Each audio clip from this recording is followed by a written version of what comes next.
You are now listening to Stranger Times.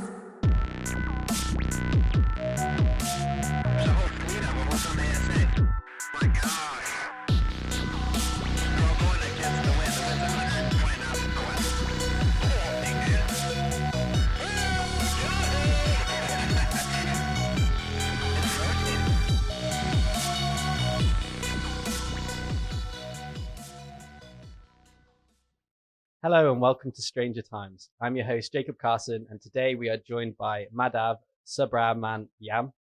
So first of all, how you doing, man? You good? I'm doing well. How are you, Jacob? Yeah, I'm good. We've been talking a little bit here and there for the last couple of weeks, and obviously we've been following each other on Twitter for quite a long time, but it's finally nice to actually put a face to people from social media. Absolutely. And, it's always different than you imagine, right? Yeah. For example, I had no idea you were in the UK. So I thought you were going to come on here with an American accent. You see? I had no clue. Well, British. Yeah, British well, accent. I am half American. My whole dad's side live in Texas, and then my whole mum's side lives in Britain. So then when they had their little debacle a couple of years ago, well, when I was a child, I moved out to the UK, but I do come out there quite regularly, and I've got an American passport as well, so it's quite fun. So there are certain words you might hear me say, like I might be talking and I'll say shopping mall or trash instead of bin or shopping center, as they would say in the UK. Yeah, people out here always get confused when I tell them I'm in the lift. Yeah. I can imagine, to be fair, because whenever I come out there, it's funny because when I'm in the UK, I feel really American with some of the stuff that I say, but then when I'm out in America, I feel extremely British, and people will be taking the mick out of me and stuff "ooh la di da" and all this kind of stuff. And it's hey, leave me alone, kind of thing. But I'd agree with you. It's fun as well, and it's quite cool as well because I can assume that you're into cryptocurrencies and stuff too, because we've both got laser eyes as our profile picture. Yeah. But yeah, we were talking back and forth, weren't we? Because you wanted to come on and talk about the phenomenon, but not just the UFO phenomenon, because you feel there's quite a lot of cool research that's going on. Absolutely. And, it's one of those things where I didn't really question reality, right? As we know it. But you start to see these little tears, and I think as you get older, you start to see more tears in our understanding of reality. Yeah. And as that starts to happen, you kind of understand where these sort of religious philosophies or spiritual philosophies can come from. Yeah. Because all of a sudden, then you're like, all right, we don't know everything. Yeah. All we're trying to do is survive in a world that we can never truly know. Yeah. Right. And I think when you look into the UFO phenomenon, that's a big tear in reality. Yeah. It's a question that we don't have an adequate answer to. And even if we answered it adequately, it would probably engender thousands of more questions. Yeah. So when I started looking at the UFO phenomenon, I looked at it as an individual sort of incident. I looked at it as an individual fact. It didn't really cause me to question anything else. But then I started to look more deeply, and actually the book that really changed my mind was Passport to Magonia by Jacques Carson. Because he connects several different threads. He connects not just the UFO thread, but the non-human entity threat, right? It is something that, if we're being honest, has existed forever. There's always been reports of non-human entities interacting with us, telling us things. But it does seem to have gone out of the world on some level, Yeah, no, I'd agree.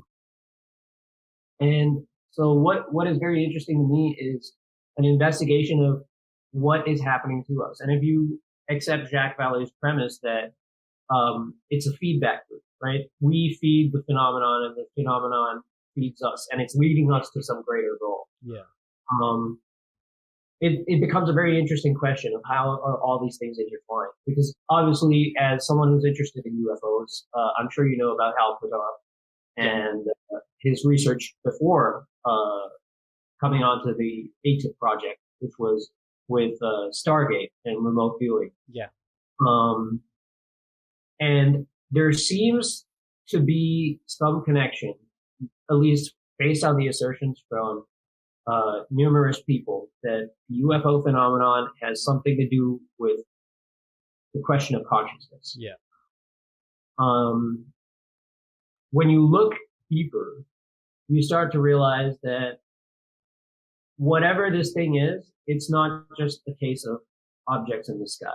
It's a case of the very nature of the reality of our universe. Yeah. One of the areas that really threw that wide open for me is when I started looking into Skinwalker Ranch. Okay. Because Skinwalker Ranch is a ranch out here in Utah that has several reported incidents. Some of them involve flying saucers or UFOs. Some of them don't. They involve, weird animals, poltergeist-like activity. Mostly, the stories that I read, it was, orbs flying around and causing problems with cows, with cattle. Yeah. And there was a team called the National Institute of Discovery Science that went on to Skinwalker Ranch and started investigating over there. And one of the people who was on that team was Dr. Eric Davis, who we now know briefed people in Congress about UFOs. And that's where that, quote from the New York Times story comes from, that these are off-world vehicles not made by human hands. Yeah. It basically comes from Dr. Eric Davis. And so once I started to look at Skinwalker, I also got interested in the works of Dr. John B. Alexander. He's a former colonel. He's retired. But he is known as the godfather of everything spooky and weird going on at Pentagon, or he was, until he retired. And if you look at what he does now, he basically gives talks about things like collective consciousness, the nature of reality and what we can understand. And I think what's so interesting about this issue is that he, to me, has the most reasonable take, which is we can't tell you what they are because we don't even know how to ask those questions yet. Yeah. Right? So when people ask him, like, are there aliens inside a spacecraft? I mean, the term aliens is really a catch-all. Yeah. Right? Yeah. Anything that's not us is alien. So yes, in that sense, there is something that is not us that seems to be piloting these objects.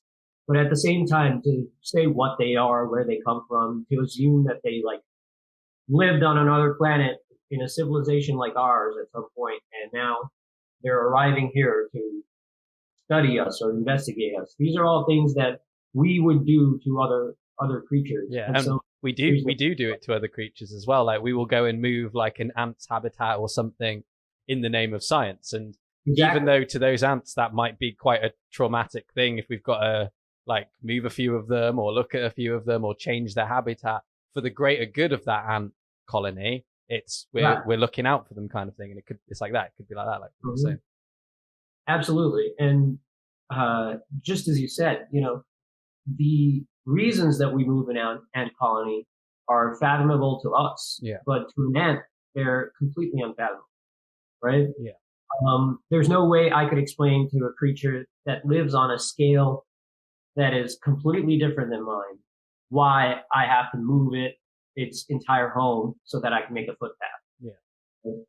I need to get to work quicker. And then an ant would be like, what is work? Yeah. Why do you do that? What is money? And you go down this rabbit hole. It's a whole cluster or society of things that we don't even have the capacity to understand as in the way that we're constructed. Yeah.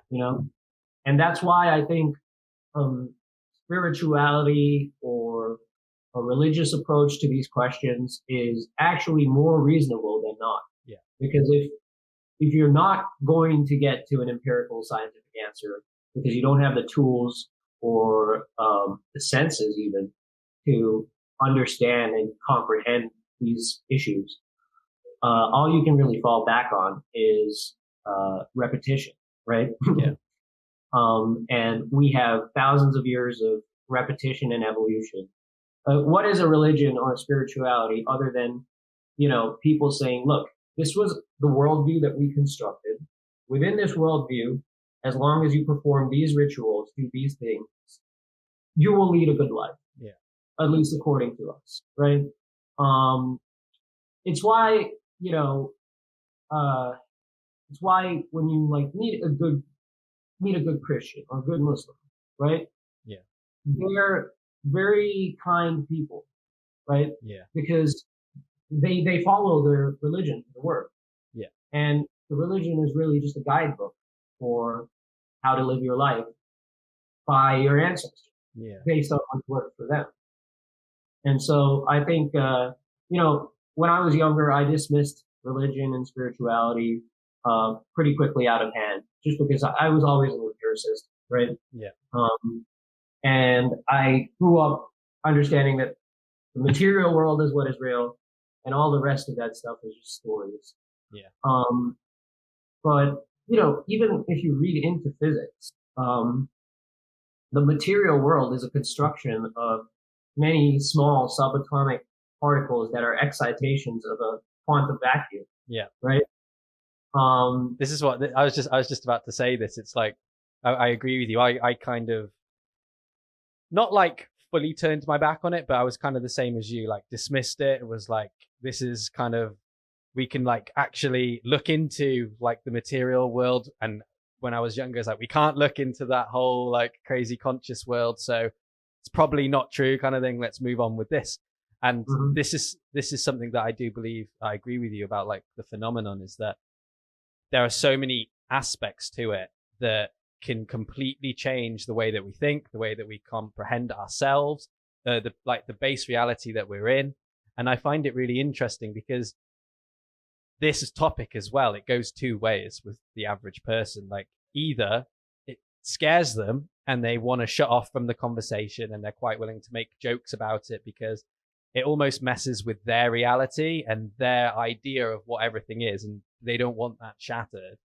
Or you have somebody that gets into it, and the fun thing about getting into it, it's like it's a rabbit hole as well. Like the more you learn, the more crazy it gets. And the more like out there, well, not crazy, I'd say is the wrong word, because that's kind of the same with like Little Green Men, just more out there, like, because I think it does need to be studied. And I was talking about this to engage in the phenomenon on the previous episode. And I was saying how I genuinely do believe that, because he was talking about how like the universe would have had every blueprint ready for when it came into existence, because every possible outcome that could happen, it needed to be ready for before it created its reality, kind of thing.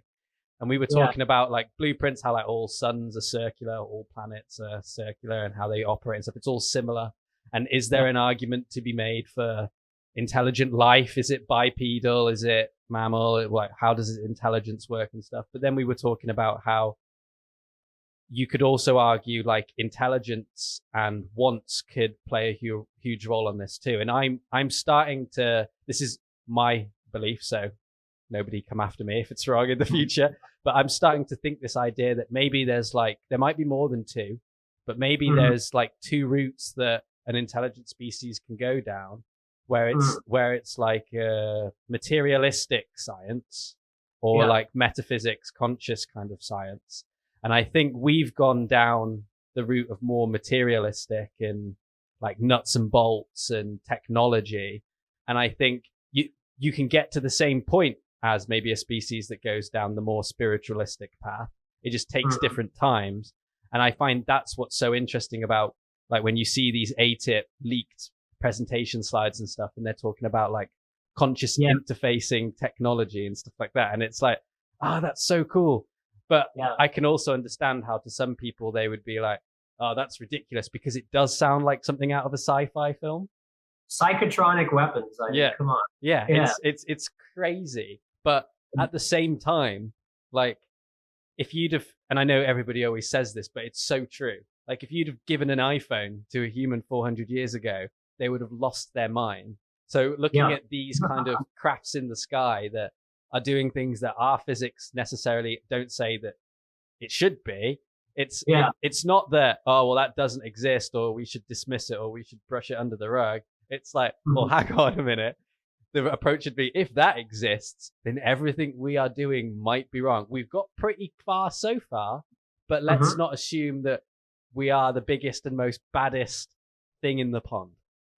Absolutely. And, this is something that, I mean, it's a terrifying thought, but it's also a very freeing thought, which is we haven't found the top or bottom of the universe, right? I mean, we thought that atoms were it. Then we found that atoms were made up of nuclei and electrons. And we thought those subatomic particles were it. And we started to find out about quarks. Now there's things like subquarks that we're learning about, And if you look at quantum mechanics today, there's this idea that it's all just energy states of the vacuum. Yeah. Right? Different energy states of the vacuum. So as we drill down, it seems to get ever smaller. And obviously, as we look up, it seems to get ever bigger. So we have not found the ceiling of our universe. Yeah. And we're living on a very small sliver of the entire spectrum of scale, I would say, that is afforded to us in our universe. At the end of the day, I don't know if you follow Eric Weinstein. I do, I do follow him. Yeah. But their approaches to what the universe actually is seem quite reasonable, just because the most fundamental thing that's difficult to understand is the existence of any dimensions at all. Yeah. Right? The fact that we live in 3 spatial dimensions and 1 time dimension, it's very confusing. Like, what are we contained inside of? Yeah. Is a question that I think is key to understanding our universe. Not that I don't think that we'll ever have a satisfactory answer. Mm-hmm. But I think asking the question will lead us down some very interesting paths. Right? Yeah. And so I would say that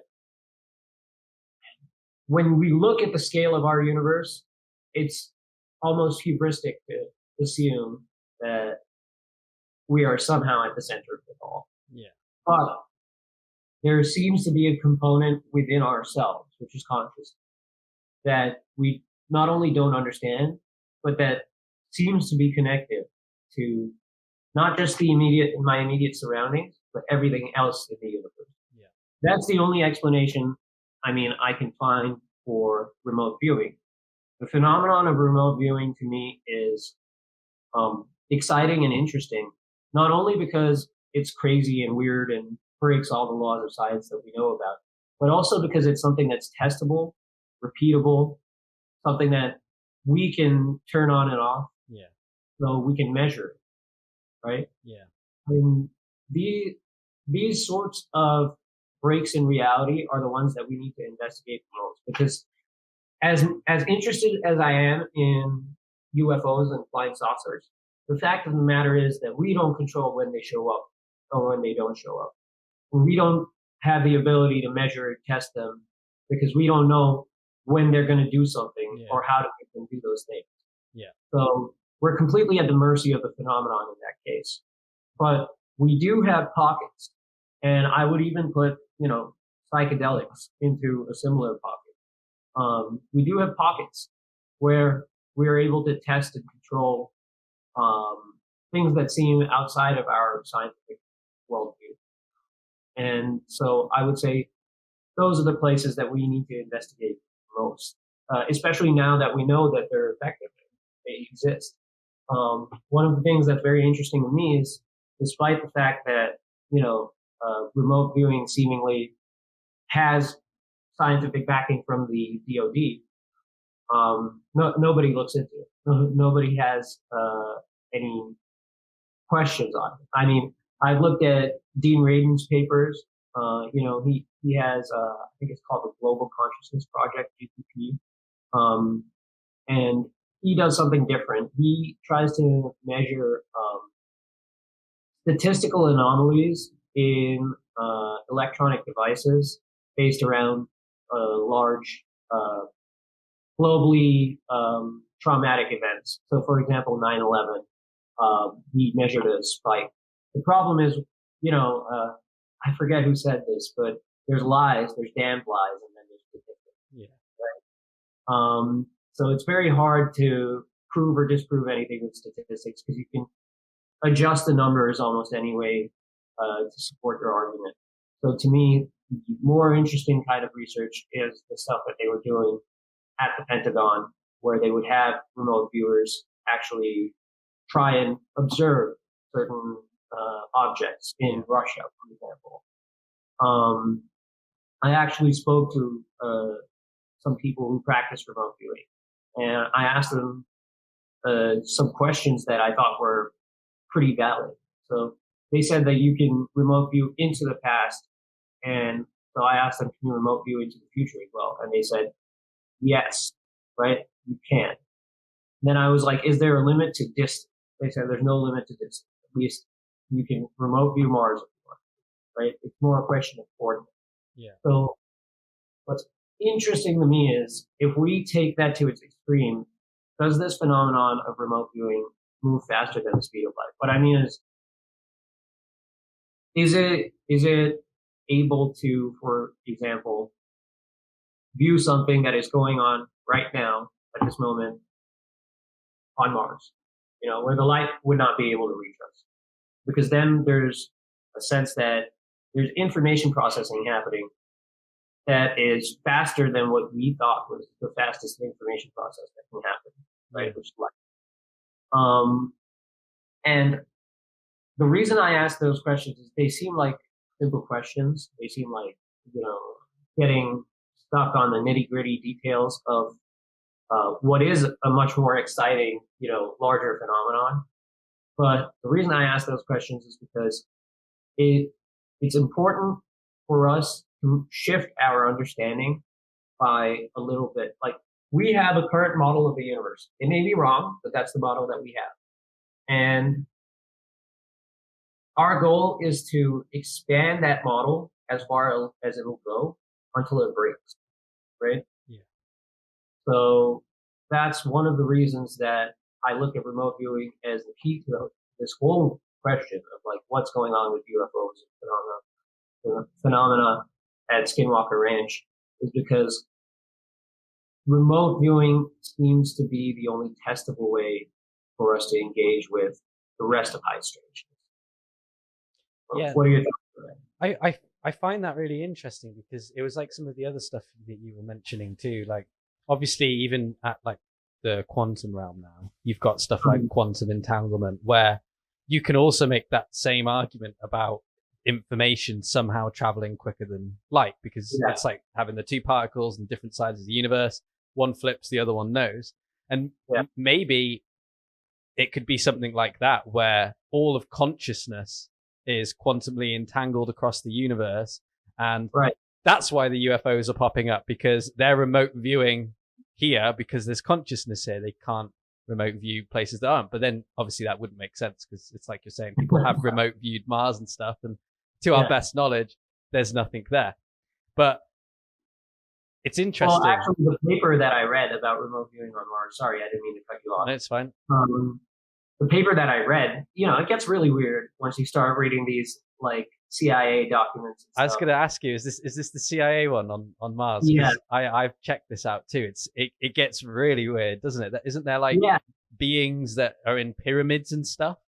Yes, and it's the end of their civilization, and they're basically just trying to survive. And it gets into the whole story of these beings, and you're like, all right, what are these documents trying to tell me? Like, why was the CIA looking into this kind of crazy information? I guess it's the job, right? Yeah. To look at every avenue. Wasn't it like 1 million years in the past or something? Wasn't that like something like that? The goal? Because I remember reading that, and it got me thinking, because weren't the beings like saying, oh yeah, we built these pyramids to like put the people in to stop from the storms, and like they were talking about how they'd sent people off planet to search for other places to live, but they weren't sure if there was, and all this kind of stuff. Yeah, it's like nuts. Like I'd agree with you, and I think the whole like remote viewing thing is interesting, especially around like the electromagnetic spectrum too, because that's where a lot of, like you're saying, other high strangeness and like even paranormal and poltergeist stuff happens around that. Like you see a lot of like investigators having like EMF recordings or like spikes with energy. And I'd agree with you. I think there's definitely something in it. And I do believe that, okay, light might be the speed limit, but maybe we're just being primitive in the way of thinking, well, we have to travel. Like maybe there's not a need to travel, or like the whole like interstellar thing where you poke a pen through a piece of paper, and you fold it. But I'd agree with you, and that's what I find so like spectacular about the UAP phenomenon recently as well. Is like, because I've really got back into it in the last year. That's kind of why I've started this show and everything. And for me, when I first got back into it this time, it was still like the interest of like, oh, what are the crafts? What could they be doing here? What are their intentions? I never really went down the route of like, oh, it's World War, like what's the name of the film, War of the Worlds, and they're here to like destroy us and stuff, because you just don't know. And I'm not going to go off on a ramble about that, because plenty of people have talked about how a species could have never have experienced war or all sorts of stuff. But that was kind of like my interest to get back into it. But this time I'd agree with you. I've gone more down like the consciousness, high strangeness route. I'm very interested in what C5 has to offer. I know a lot of people it's got a bad rep because of Stephen Greer, but even like engaging the phenomenon, it was really interesting to hear like how people can kind of like initiate contact. And we were kind of talking about this idea too, that if consciousness all comes from the same place, you could make an argument that everything in the universe kind of knows about each other, but doesn't know about each other, because we all came from the same bowl of consciousness, say. But we all exist at different times. At the basic level, right? Yeah, but you could make an argument that those UFOs in the sky are kind of ours because it came from consciousness, and consciousness is like everything that's conscious in the universe. They could just be a million years ahead of us in evolution, or a million years behind us, or whatever it is.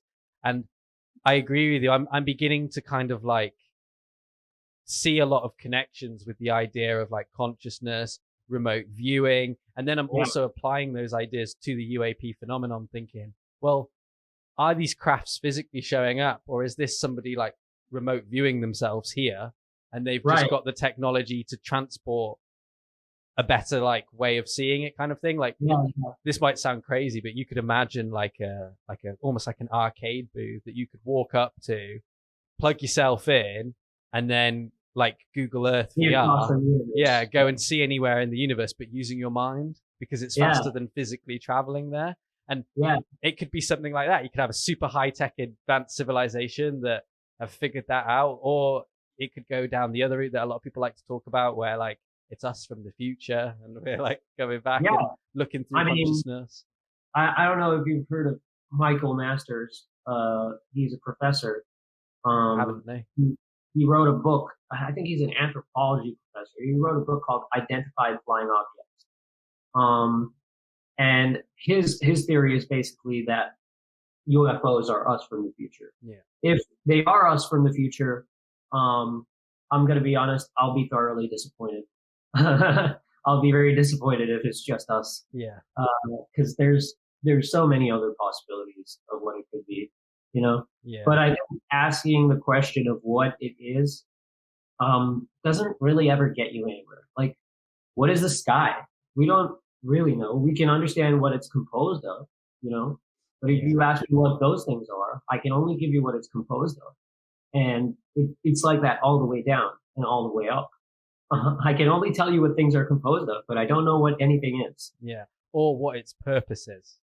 Exactly. That's something that I found, like, and I don't know if it's just the last year of lockdown, but my questioning in like philosophy and stuff has very much changed, because I used to be quite like, oh, what's the meaning of life and what could this mean and why are we on a planet? But I've kind of got more to the point now of like, what is the actual like point of reality? Like, what is consciousness? Why do some animals have it? Because this was another thing that I was thinking that I've been finding really interesting recently, is like, it doesn't make sense for evolution to have consciousness that thinks it has free will. I know that's a whole another argument of whether free will exists or not. But this idea that like an intelligent being can make its own decisions, right? That's not good for evolution, because if you think about it, evolution, its whole point is like passing on its DNA or ensuring the survival of the species. But if you give that species intelligence like humans, now I can eat really unhealthily if I want, and I can smoke a pack of cigarettes if I want. Because I want to. Now, that works in the opposite direction of what evolution would want from me. So why has evolution allowed it? And then you could make the argument that, well, evolution hasn't allowed it. Consciousness could have been the singularity that submerged from this situation. And then it's like, okay, so why am I the only, from what it seems like, walking mammal on the planet and in the universe that has the ability to make those decisions? And if I am possible, and I'm looking at billions of other humans on planet Earth that are also conscious, I hope, there's no way of telling, but we have an idea that everybody is, then can that happen elsewhere? And then if it can, because like we know for sure that your environments play a very big part into how you are personally, like with your personality, your behaviors, all those kind of things. And it's just funny because we try to answer the universe through the lens of humans, and it's such a small experience in the grand scheme of things that like it's annoying, because I'm of that like internet generation. I want answers and I want to know before I die. But like it's just so wide open, and I think that's what I love about this topic. And I don't think a lot of people realize that yet, and I think a lot of people are beginning to realize that. But the UFO phenomenon represents something much bigger than just the UFO phenomenon, and it exposes problems in our own society. It exposes trust issues within ourselves. And I think, because the whole threat narrative too, I might get hate for saying this, but I feel like sometimes it's kind of like guilt on ourselves that we've gone to indigenous like settlements and destroyed them because we knew that we could. And just because we've done that, it doesn't mean that somebody's going to do that to us. I think that could be almost like guilt that we have just from our history. And I just find it really interesting, because it's like you're saying, this opens up the door to almost anything. And I wonder if advancements in like AI, for instance, will get us closer to these answers than advancements in like space exploration. Like, I wonder if we figure out more about consciousness, can we get closer to the answer of reality than we can learning about reality? Yeah, I think it's very possible. So one of the very interesting things that you touched on is that this is consciousness and self-recognition, which is what humans have, right? I recognize that there's something perceiving, and I am that thing. Is not necessarily good for evolution as we understand it. There's a great essay about this by Peter Zack. He was an anti-natalist, which is basically he believed we shouldn't have kids because that's the most compassionate way for us to go out. He basically he has this great line where he says, the human mind is like there's a species of prehistoric deer, and obviously the bigger antlers deer have, the more they reproduce, because antlers are a sign of good health, and large antlers are a sign of even better health. You're getting more food, etc., etc. But sometimes there's a species of prehistoric deer that evolved antlers so big that it found itself pinned to the ground by its antlers, and it was unable to lift its head, right? Yeah. And he says that the human mind is like that overdeveloped antler, where it was useful to us at a certain stage in our development, and the issue is that we just overdeveloped it. So that is one possibility. I mean, I look at eusocial animals, right? Yeah. And think about all of the struggles we have with government of human beings. You know, we try to organize as democracies. They seem pretty unstable, all things considered. The stable state seems to be authoritarianism, which is really tribalism on a much bigger scale, right? Yeah. And now we're seeing the rise of like totalitarianism and a machine-enabled totalitarianism. So it's not just a government that, you know, controls you by force, but it's a government that controls you by the very construction of the society that you live in. So, for example, the social credit system in China. You know, in India, we have a unified payments interface, which I think is great. But if it was in the hands of a government that wanted to control people, it would be very easy to control people. So all of that digital power is now centralized with the government. And then I look at eusocial animals, and they seem to have the perfect form of communism, naturally, by no fault or by no achievement of their own. It's just written into their genetic code that they will act this way. Yeah. Right? That they will act to preserve the colony. Now, the only eusocial mammal is the naked mole rat. And I think humans are a little bit better looking than naked mole rats. So I wouldn't make that trade-off personally. But it does seem like an almost utopian society, right? Yeah. To have everything like reproduction, food, all centralized, and no individual ant or mole rat seems to despise their role in society. They all perform their role very admirably. And so to me, I would even push back on saying, you know, that we have a consciousness that is the most developed. We have a certain mode of consciousness, but we don't even know what consciousness is. So let me put it this way. I'm sure you've heard of panpsychism. It's a philosophy on consciousness that basically says that since we can't observe any one place where consciousness resides, it must reside everywhere, not just in us, but in everything. So there must be something that it's like to be an electron. Like an electron must feel a certain way. Now, we can never measure that, right? But I can't measure how you feel. Yeah. The reason that, you know, we go by reported pain scales is because there's no way for me to measure how much pain you feel. Yeah.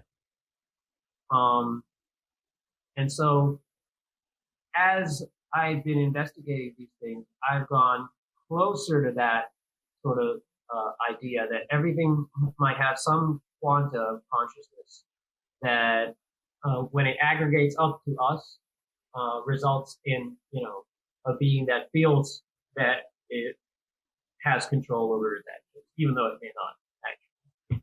I'm interested to hear where you fall on that debate, though, between faith and free will.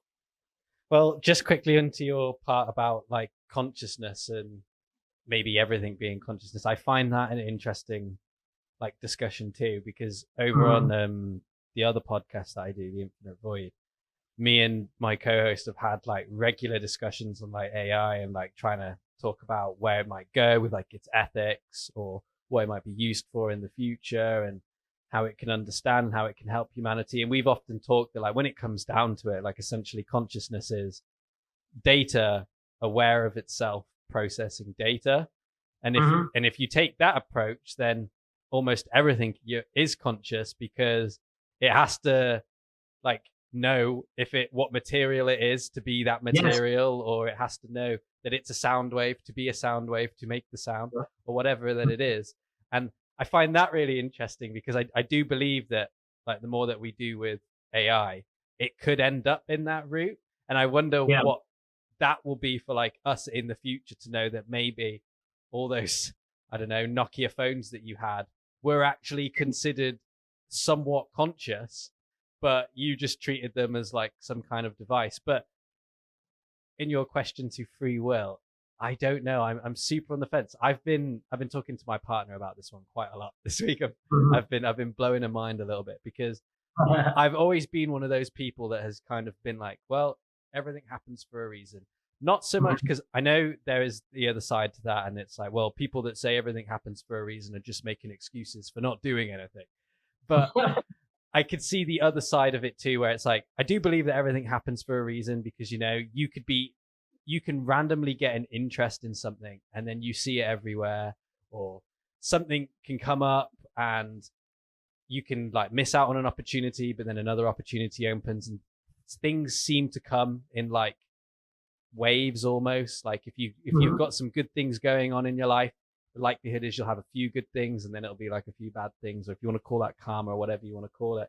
So my kind of view on like free will is that I don't really believe that we have it. I do kind of believe that the future has already been decided. I sound a bit like Loki now in the new like Marvel TV show. Like I'm part of the TVA. I love that. I was watching it last night. Actually. Yeah, it's so good. But like I kind of do believe almost in like a timeline in a way, and like you might think that you're making decisions. Like you might decide today that you're having ice cream, or you might decide today that you're going here, and you might feel like you've made that decision, but everything in your life led up to you to make that decision. It was always going to happen that way, kind of thing. And that's kind of the way that I feel. But then my one question would be, if reality is like, if it's always existed, then you can make the argument that there isn't a creator. But if it hasn't always existed and it came into existence, then did it create itself? Is there a creator? And then if there is a creator, I would like to ask, why did you allow us to feel that we had free will, even though it kind of looks like we don't? But on the same time, I can contradict myself, because we're learning now with like quantum mechanics and stuff that consciousness, as you're saying, like can affect reality. And like if something's being observed or not being observed, it can change the state that it's in. And I'm beginning to like not know, because it's just so like wide open. But where I kind of stand right now is that I don't really believe in it, but I think that it's part of like consciousness to think that you're in charge of your own destiny. But I feel like it's going to play out that way no matter what. But I'm kind of beginning to subscribe to the idea of maybe like multiple universes, or like multiple versions of like the same situation playing out, but that experience is confined to that experience. So like you can walk to the end of a road and there's a left and a right. Well, I took the right corner, so my experience and my whole understanding of reality is I always took the right. But there might be like another universe in the multiverse that has me going left, but I will never know that experience. But in a universe with infinite universes, there's infinite possibilities. So you can make an argument that I do everything differently in all the other ones, and I do some things very similar in these. But I don't know. What about you? Where do you kind of lie with free will? Well, with free will, I would say I'm kind of where you're at, right? Yeah. Just what I've seen, observing people that I know and their parents, like genetic code determines so much of what we do. Yeah. Down to, you know, the way that we walk, or the way that we react to certain triggers. And the way that we age. Yeah. It's all written. Yeah. It's all written already, you know, and we're just playing it out. We're just acting it out. Yeah. It's like you write the computer code, right? And then you execute the computer code. They're two different actions. And the execution is not in the writing. It still has to be done. Yeah. But given what's written, it will always be executed in the way that it is written. Yeah. Right? And I think that we are kind of living the execution of the computer code, if that makes sense. Yeah. There you go. That sounds so poetic. You could make an argument that consciousness is the execution of the code Yeah. that's been written. Yeah. Yeah. I'll be honest, I do kind of view it in that way, that there's things that are written and we're just living through the execution of it. That doesn't mean that I don't work hard, or try my best to succeed, because it's in my nature that I believe that, hard work will help me succeed. But there's other people who it's in their nature to say, well, if everything's written, why would I work hard at all? Yeah. And their response to the idea that everything is written is also written in their genetic code, or written in, the information of the universe. Because part of it is the environment, but if you look at what the environment is, it's really just a confluence of other deterministic things, right? Obviously, when we look at the very small level of quantum mechanics, we do get into probability and probabilistic outcomes. But for this, I think, have you heard of Sean Carroll? I have heard of Sean Carroll. Has he got a podcast called Mindscape? He's got a podcast called Mindscape, but he also does these like 2-hour long lectures. Yeah, he's a professor, isn't he? Yeah. Yeah. And he puts up these 2-hour long lectures. I wouldn't even really call them lectures. He tries to make it as fun as possible, and there's not too much math in it, so it's very easy for someone who is, not a physics student to follow. I think it's called The Biggest Ideas in the Universe, what he calls it. And he goes from the very simple, what is motion? What is inertia? He goes from those questions all the way up until he talks about his theory of quantum mechanics, or not his theory, but like the theory that he subscribes to, which is the Everett Many Worlds interpretation of quantum mechanics. Yeah. Which is kind of like what you talked about, where there's a set of all possible universes, and we're just living in one of those sets of universes. Yeah. But we can interpret the mathematics as, say, the universe is part of a set of universes. Now, I don't know. That's a theoretical thing, right? So I don't know if we hop outside of our universe, we would see other universes stacked up next to it, like in Loki, right? Yeah. Spoilers. Branched timeline or something. But I think the interpretation itself is interesting because it gives us a way of understanding the mathematics of what we're doing. Yeah. And it's interesting because now we're at a stage with quantum mechanics where the mathematics is telling us things that we cannot wrap our brains around. Yeah. I mean, it's similar with black holes, I would say. Obviously now we've got a pretty good understanding of black holes, but to me it's still so confusing that you can have that much energy or mass in such a small area of space, and what that causes is basically a rip in space-time. Right? Yeah. So I would say, like, he is a really good resource to take conventional physics understandings and learn a little bit more, because he's very scientific about it. Right? So, I mean, when we talk about the phenomenon and what's going on, one of the big fears of everybody who does this stuff is the woo, right? Yeah. That they're just caught up in the woo. So I try and stay connected, at least, to conventional physics. Yeah. So that I have a good understanding of A, what we think is possible and what we think is not possible, and B, like what our framework of the universe currently is. Yeah. So that when I see these things that clearly break my understanding of the universe, I understand what it breaks and why. Yeah. Or not why, but like what it breaks and why it breaks those things. Do you think then that, like, for instance, metaphysics will become much more like popular in the future? Because obviously we might take more of an approach to like conscious led like physics experiments, for instance? Yeah, I think that's a possibility. It's hard to tell. One thing that I was thinking about, I'm a Hindu, so Hinduism is considered like one of the oldest religions in the world. If you really look at it, it's not even a single religion by itself. It's a lot of different practices in the subcontinent that kind of group together. But there's all different sects and types of Hinduism. But when you talk about CE5, for example, one practice that is very common in Hinduism, and there's stories about this, right?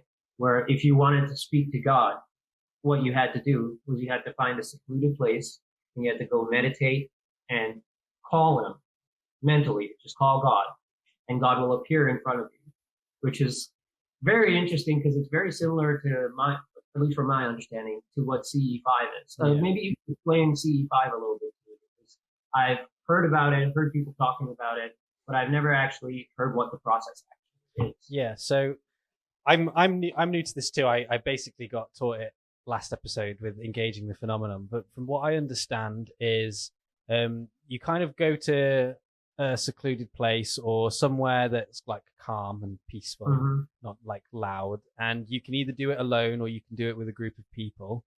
And if there's different methods of doing it, so like if you download the Stephen Greer app, for instance, he has like meditative music, some like chants and stuff for you to do. And from what I've gathered, I've never been successful with it. I've tried a couple of times because I've been getting into my meditation quite a lot throughout like lockdown and stuff. So it's piqued my interest in like trying to, I don't know, initiate contact with my mind. But yeah. So what you kind of do is you sit down and then you kind of like think about your intentions. And I'm sorry if I'm messing this up, anyone, but you kind of think about your intentions and like what it's good for, kind of thing. And from what I've gathered, you can't just be like, oh, show up because I want to see you, kind of thing. It has to be like more than that. And you kind of imagine like a Google Map-esque zoom out of like where you are on the planet or where you are in the solar system. And you kind of think that, so these beings can kind of like have an understanding of like where you are, kind of thing. And then lights or crafts will appear in the sky and they will flash and they will do things and then they'll disappear. And then the group will often say that they'll either experience like a feeling of like love or joy, or another really interesting thing that I'm finding with it at the moment is they'll see different things. So they'll all have an experience and they'll be like, oh, did you see that? And then someone will be like, yeah, I saw a craft. And someone will be like, I didn't see a craft, I saw a light. And I've been finding that interesting in the UAP phenomenon recently, that like maybe it's like consciously showing it you. Yeah. And you're seeing it in however you can comprehend it. And I find that an interesting tie to, like you were saying even before about like history, when we've had sightings of like things in the sky. The technology seems to evolve with our understanding. Yeah, like there's been chariots in the sky, or there's been dragons in the sky, or there's been like balls of fire in the sky. And then in the 50s and 60s, it was like saucers. And I often wonder that whatever this phenomenon is, it clearly has the ability to like tap into humanity's zeitgeist, say, or consciousness in general. Maybe it's not even a zeitgeist. And it's just appearing to whatever you can comprehend the best, so you're not scared. But yeah, so essentially CE5 is kind of similar, because it's just this idea of you initiating contact with whatever the universe has to offer by kind of sending out pure intentions. Yeah. Are you familiar with the Good Neighbors? I mean, you're in the UK, so maybe you know about that. No. Okay, so I think it's like Irish. Actually, hang on. Is this the one where they like put people that are like practicing mindfulness in an area and it lowers the crime rate, or is that something different? Oh no, but that sounds interesting. I would love to look into that. I've never heard of that. But the Good Neighbors are like the Fae. Do you know what the Fae is? No. Like fairies. Oh, okay, yeah, okay. And the reason I bring them up is because Jacques Vallée argues what you were talking about in his book, Passport to Magonia, where he basically says, they've been engaging with us for a very long time, and they've been engaging with us on the level of our understanding, which is why he believes that, this phenomenon has something to do with human societal evolution as a whole, because he says that the phenomenon seems to be pushing us in certain ways, driving us in certain ways. Yeah. And so, yeah, when you said that about how sightings change over time, that just sparked that memory in me. One thing I would like to point out is when you get into the realm of these things that cannot be empirically understood by human beings, that's when stories become much more important, right? Yeah. Like if I don't understand how any of this works, all I can do is tell my kids the story and say, listen, this happened, so this is what you take away from it. And that's pretty much how I view religion, as like parables, right? And a great person, like the person who really opened my eyes to this was Jordan Peterson, right? Because Jordan Peterson, what he really talks about is he talks about like the psychological lessons that exist in religious texts. Mostly, he likes the Bible. Yeah. So that is something that's very interesting. And then, you know, when I read the Gita, I started to see those parallels as well, where, I mean, it's a story, right, about Krishna and Arjuna about to go to war, and Arjuna is having a crisis of faith, and he turns to Krishna and he says, "Why must I fight my brothers? You know, I don't want to fight my brothers." And Krishna then reveals the truth of the universe to him, and that's what the Gita is, right? Yeah. But it's really just parables, it's stories, and it's stories on how to live a good life. There's this very weird thing called healing, and we don't quite understand how it works, but we understand that things like art and music and stories can spark it in us, you know? Yeah. It's almost like a certain type of alchemy, because we don't understand the scientific processes necessarily of how it works. But when I tell a joke, for example, it's a little bit of magic, because I'm able to spark something in you that I have no understanding of how that works or what that is. But I'm able to create that reaction or that action. And I think that's what religious stories are they're very detailed stories to try and engender a reaction within the populace that will hopefully be more beneficial. Yeah. Obviously, it doesn't necessarily work out that way, especially when you have a lot of religions claiming that, you know, there's only one God and it's theirs. But I think that it's almost a small-minded way of viewing the assertion that there's only one God. Mm. I think the assertion that there's only one God is very true. There is only one thing, and we are all part of that thing, and that thing is God. You know, Yeah. when Einstein used to work on relativity, the reason he enjoyed it is because he felt like he was understanding the mind of God. Yeah. We are God, and God is everything. God is the catch-all of the universe. Yeah. Right? And I think when we focus too literally on stories, we miss the lesson that is hidden in the parable. I can see that. Yeah.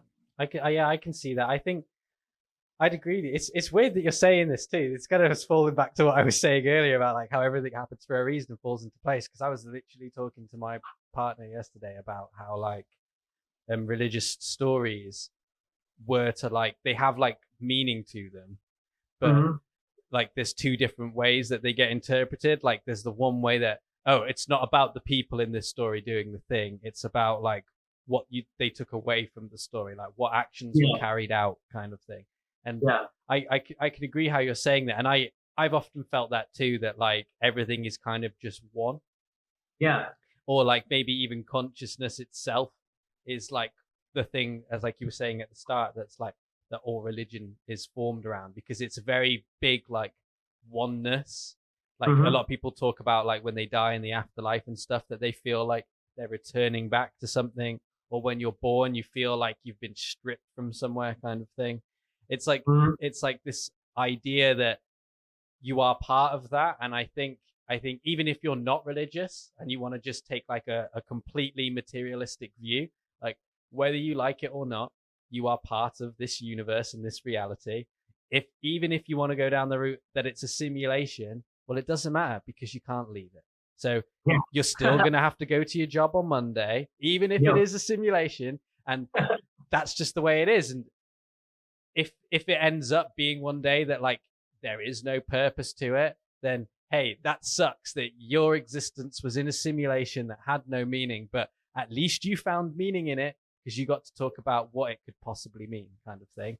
And you can take the other way that is like more religious, or that there is like a creator, or that there is a lesson in this, or even a simulation to find out what has happened in the past or something like that to learn from. Then even in that aspect too, then you are just contributing to the bank of knowledge that one day our species might know the answer. And even if it takes 1 million years, you put your brick towards it. So what you mentioned NDEs, right?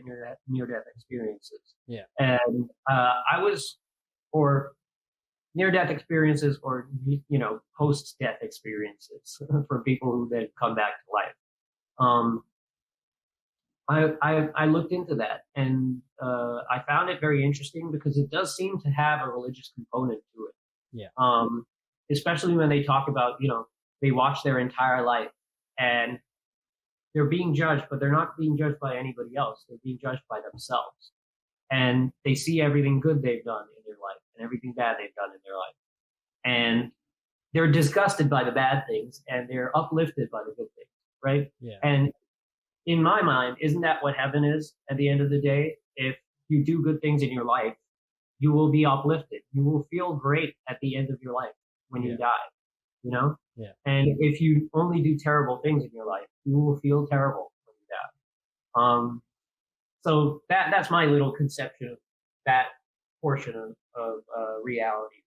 But I also think there's a value in treating everything as if it were yourself. Have you read The Egg by Andy Weir? I have, yes. Yeah. So, he talks about how we could all be one conscious. Yeah. Right? Yeah. You're Hitler and you're the millions he killed. I think that approach, though, actually could be quite beneficial for planet Earth. I think so, too. Because then even for the people that have more or have less, you kind of get a better understanding of like what you're not contributing to and what you are contributing to in life, like the better and the worse kind of stuff. Mm-hmm. Yeah, absolutely. And in some ways, that's why I choose very strongly to believe in reincarnation, because I believe that on some level I will be reincarnated as everything, right? Because we are each one small drop in an ocean of consciousness. Yeah. And we will return to the ocean at some point, and we will be indistinguishable from the whole. And so it's us. Like, we are it. Yeah. And even if we see or meet something else, I choose to believe like we are that as well. My one thing to that because I've thought about this quite a lot too, that gets me thinking a little bit about it, is the idea that it's because I agree with you. I believe in reincarnation. I'm not sure which route I go down, that maybe like it happens no matter what, regardless, or depending on like the life that you live, maybe you can go to like a more advanced animal or being, or less advanced animal being, whatever it is that you want to talk about. Like maybe all consciousness starts out at like the snail level, and then when you can comprehend being a dog, you're a dog, and when you can comprehend being a human, you're a human, kind of thing. But the one thing that I would say to that also, because this is another thing that's been making me thinking, is that because your environment plays such a key factor on like your personality and who you are, when you're reincarnated, then do you believe more in that it's like a hard reset, or do you get to bring any of that information and data with you into the next thing? Because like as a child, I don't know how you felt about this, but like when my mum would say to me, "You're just 4 years old," I would often stand there and be like, "I feel a lot older than 4. I know I'm 4, but I feel like I've existed for a lot longer than 4 years." And that might sound crazy, and maybe I'm the only one that's experienced that. But Yeah. I've often felt like when I was a child, especially, that I felt older than I was. And I had no memories. I'm not like one of those kids that will sit there and be like, "I remember being a pilot in World War II," or something like crazy. But just this idea that I'd felt that I'd existed for longer than 4 years, say. From the time that I could comprehend that I was an alive being, I just felt that I'd existed for longer than I actually had existed.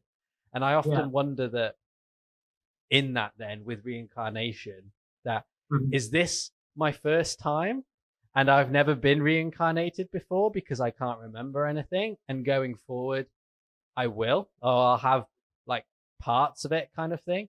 Because obviously I don't believe that I'll just be reincarnated. I'll be like a 4-year-old. I'll be like, "Oh, well, I remember my whole life. I married this person. I did this as a job." You never know. Yeah, but you never know. But then also at the same time, you'd have to argue, what's the purpose in reincarnation? Because you could make an argument that some information's got to be passed on, because otherwise, if everything's just a hard reset, consciousness would never learn from its lesson, unless that is the purpose for consciousness, to never learn, to kind of just figure it out. Yeah, I think speculation on purpose is hard, right? Yeah. I personally, I believe that some information probably does go through, but that's only just, I have some personal experiences. My mom was told by a priest that I drowned in my past life, and inexplicably, I also had like a huge fear of water coming over my face. So for the longest time, like when I was a baby, my mom was giving me a bath, she could never put water on my head because I would just scream and scream and scream. So she bought like a little rock for me and she would pour water on my head and then it would fall off the rock. But I would absolutely refuse to have water, fall over my face for a long time. It's interesting. So, oh, go on. No, yeah. So I just have personal experiences, that seem to indicate something else. I also have experiences with something like a ghost, so there are things in my life that I don't know, I can't explain. For example,